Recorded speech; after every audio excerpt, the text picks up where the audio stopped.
Hi crafty friends, this is card number 34 in Full Deck Challenge 3. If you're doing the cards in order like me, you would have noticed that I missed 6 of clubs 2 videos ago.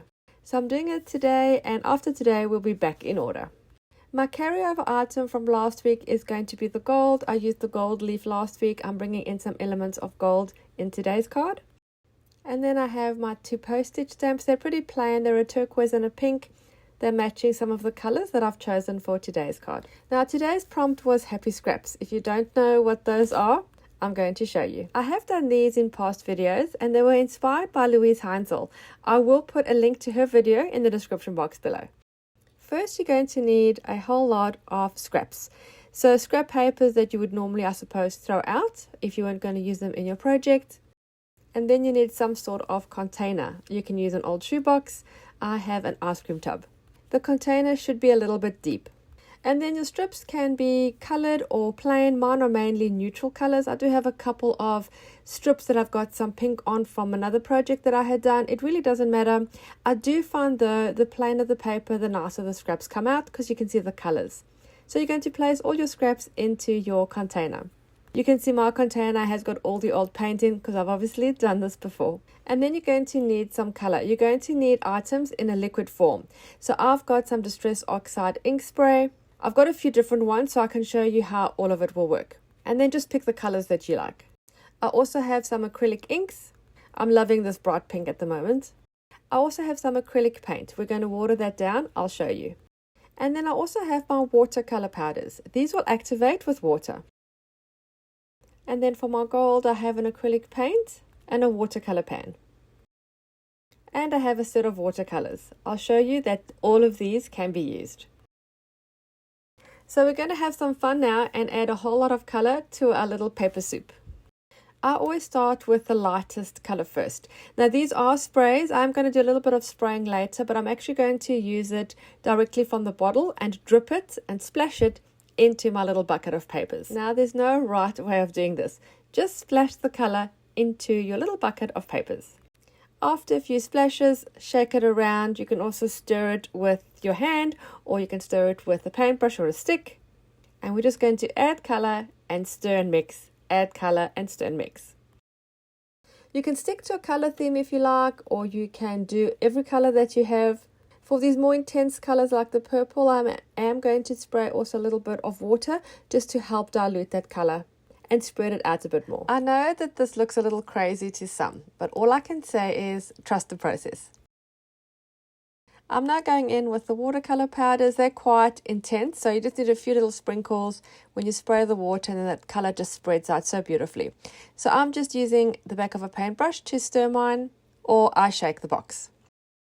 A good idea is also to dry in between some color applications. Otherwise your colors will mix and they do tend to go muddy. So after adding a few colors, I do go in with the dryer and also do stir them or shake them about while you're drying so that they don't stick together. Here I'm also showing you how you can use watercolor pans and acrylic paints. So I apply the acrylic paint to my waterproof surface. I add lots of water and then just splash it with a paintbrush onto the scraps. Now, of course, you don't need to use all of these things. If you only have watercolors, use just watercolors. I'm just showing you all the different options and how they can be used, but of course, use what you have. I want mine quite bright, so I'm putting in more pink and I'm using more bright colors. You can also go with a vintage feel and use more browns and neutral tones. Here I'm also spraying a little bit and then also splashing the ink. Just have fun and try different things. You really can't overdo it. And if you do find that you've maybe added too much color, just add some more scraps inside and then some of that paint will move on to the new scraps and they will lighten up. But it's very important to keep it quite dry because you don't want puddles at the bottom of your container and then all the papers will just become a soggy mess. So try and keep it light, stir it around, dry in between, and then there are so many uses for these scraps. They don't look like much while they're in the container, but look at these beautiful colors and designs that come out once you look at each one individually. I'm loving how these look. I'm now going to add some gold. I'm starting with the watercolor pan. I'm adding quite a bit of water and applying quite a lot of the paint to the brush and then splashing it on. And then I'm also going to go in with this acrylic paint. This acrylic paint in the gold is the best I have found that actually really stays metallic. Even after you apply water, it's actually not very expensive either. I think it's about $3 for the tube, and it's from Big W if you're in Australia.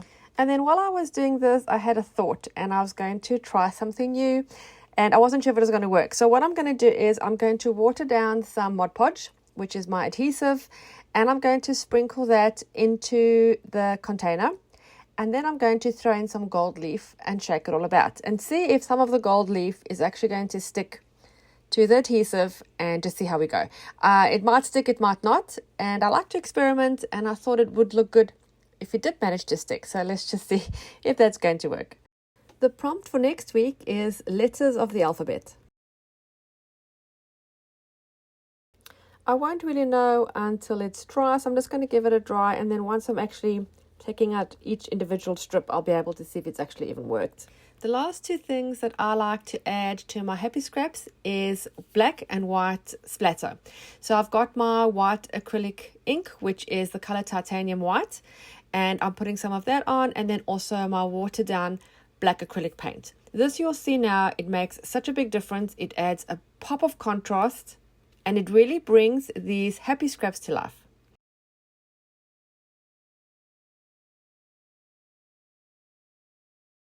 So that is the process of making happy scraps. Once everything is really nice and dry, we're going to start using them. There are so many ways, so many projects, but for today, I'm going to use them as the background for my card.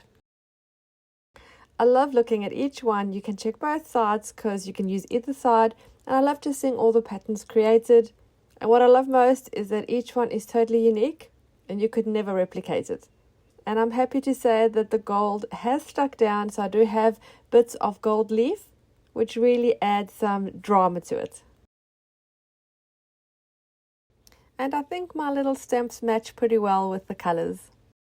And because I love my happy scraps so much, I want to cover the entire background with them for the card. So of course, the fact that it's a plain card is going to be lost.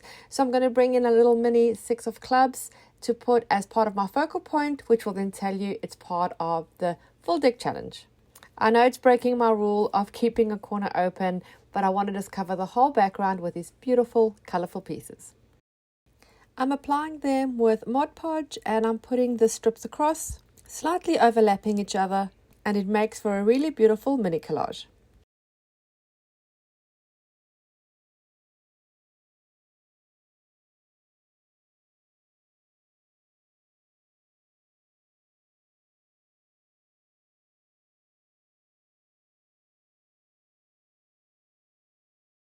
And then we're just going to trim off the excess.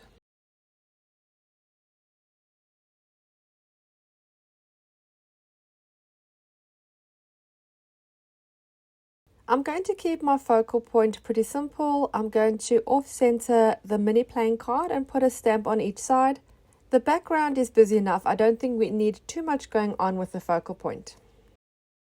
I'm going to use my black watercolor pencil with a point dipped in water just to go around the edges, which I think is a good finish for those happy scraps. Although just 2 minutes ago I said that the background is busy enough, I have decided to add some stenciling with some texture paste. This is one of my favorite stencils, and I recently did this on another project that I haven't quite finished filming yet, and I loved the effect, so I did it here too. Although the effect is a little bit lost because of the busy background, I still think it adds a little bit of contrast with the white, and it wasn't quite like how I imagined, but that's okay. I think it still works. Using clear craft glue now to stick down my focal point, which is the mini card and the 2 stamps. I'm going to add a small amount of that bunched black thread in the bottom right hand corner, and then I'm going to stick a sentiment over that. That will create good balance. Now I'm always placing either white or black sentiments. I wanted to have one with a pop of color, so I'm going to use the white ones and go over it with one of the ArtStacks acrylic markers. And what I like about them is they're pretty creamy, the colors are beautiful, but they are not 100% opaque. You can see through them, so I can still see the sentiment when I have colored over it. So I've chosen a bright pink to match that bright pink patch at the top of my card, and you can see how that pop of color just adds to the overall look of the card. Here is a close-up for your viewing pleasure. I love how this one turned out. Thank you so much for taking the time to watch my video on creating this altered playing card. I hope you enjoyed it and that you were inspired. Don't forget to subscribe and then hit the little bell so you're notified every time I upload new content. Thanks again for watching. Happy creating, and I'll see you again soon. Bye.